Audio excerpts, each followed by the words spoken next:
Hello my dear friends. Сәлем қымбатты достарым. Ағылшын тілі грамматикасының irregular verbs, бұрыс етістіктер туралы сөз қозғаймыз. Бұрыс етістіктер біздің past simple өткен шақ формасында қолданылады. Swim етістігінің, яғни шомылу етістігінің өткен шағы swam болады екен. Begin етістігі, бастаудың етістігі өткен шақ формасы began. Think ойлау өткен шағы thought.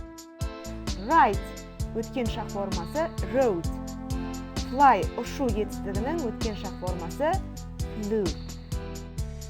Read оқу етістігінің өткен шағы read, бірақ жазылуы read сияқты жазылады екен. Know етістігі blue, бірақ өткен шақ формасы knew болады екен. See көру етістігінің өткен шағы saw. See you soon my guys. Сау болыңыздар, келесі кездескенше. Видеом ұнап жатса, каналыма тіркеліп кетіңіздер. Осы видеоның жалғасын міндетті түрде келесі видеоға саламын. Goodbye.